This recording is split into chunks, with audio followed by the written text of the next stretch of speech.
What's up, everyone? So what if I told you that one of the absolute best multiplayer games ever created has zero graphics, no controller, and was designed over 250 years ago? Let's dive in and figure out what it is. Seriously, just think about it for a second.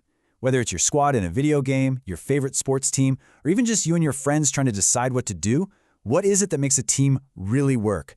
What makes them feel totally unstoppable? Well, it usually comes down to a few key things. First up, you need a specific number of players, and for this game, the magic number is 4.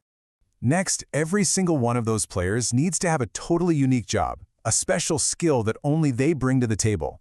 And when they all come together, locked in with one perfect game plan, that's when they can create something truly legendary. So the game we're talking about is the String Quartet, and the master game designer who perfected all the rules, the characters, and the entire experience was this guy right here, Joseph Haydn. People often call him the father of the string quartet, and believe me, it's for a very good reason. Okay, so what exactly is a string quartet? Well, think of it as a musical squad of 4 players, 2 violins, 1 viola, and 1 cello. Haydn figured out that this exact combo was just perfectly balanced. It could cover a massive range of sound from super high notes all the way down to really low ones. He spent decades tweaking this format until he basically wrote the official rulebook for one of the most respected forms of classical music ever. So if the string quartet is a team, then each instrument is basically like a player class in a video game. Everyone has a very specific job to do, and you absolutely need all 4 to win. Let's meet the lineup. All right, here's your squad. You've got the first violin as your squad leader, the second violin as the harmonizer, the viola holding down the middle, and the cello as the rock-solid anchor. What was so genius about what Haydn did was that he made each of these roles absolutely critical. Let's break them down. First up, we've got the first violin. This is your main character, the team captain. It's got the brightest sound, so it naturally grabs your attention. Haydn gave it the main melodies and all the super fast, flashy solos that really kick the misher off. But a great leader needs a great partner, and that's where the second violin comes in, the ultimate harmonizer. Its job isn't to steal the spotlight, it's to support the leader, adding depth to the melody, kind of like a trusted teammate who always has your back. Now, on the complete other end of the spectrum, you have the cello, the anchor.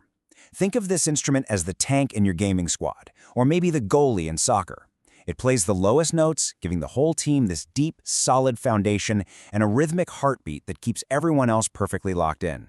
Honestly, without the cello, the whole thing would just kind of fall apart.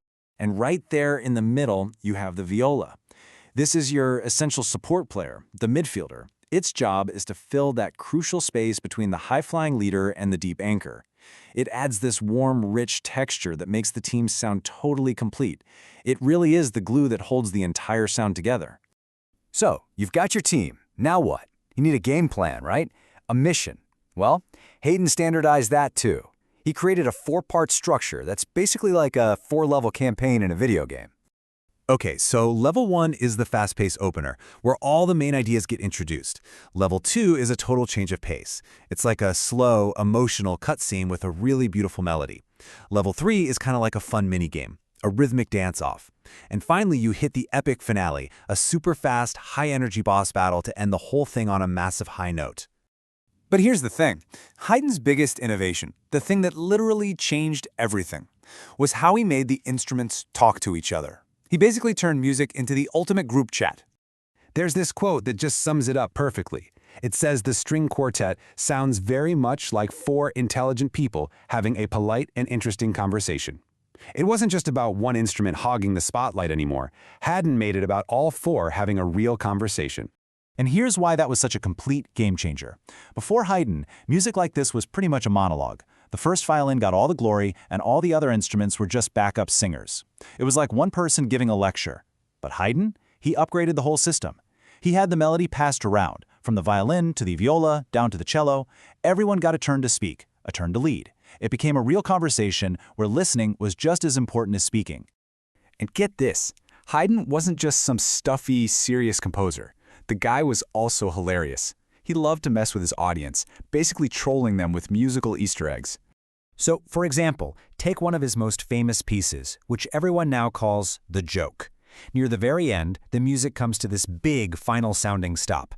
The audience gets ready to clap, but is it really over? Nope, not even close.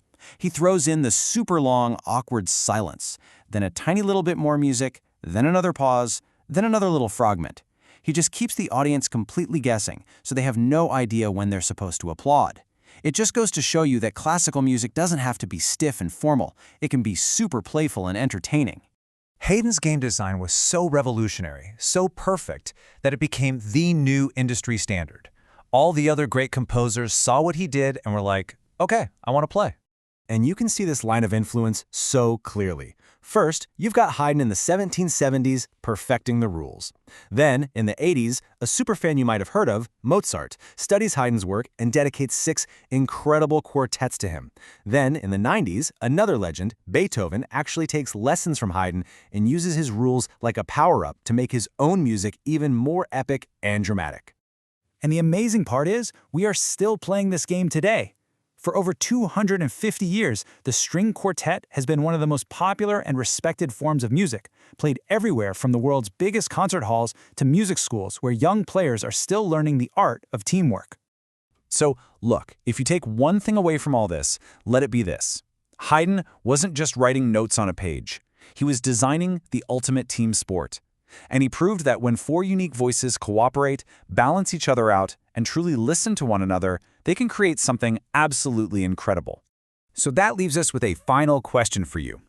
Think about your own life, whether it's in gaming, on a sports team, or just working on a project with your friends. Where is having that perfectly balanced team where everyone listens and everyone gets to contribute the ultimate key to success? Thanks for watching.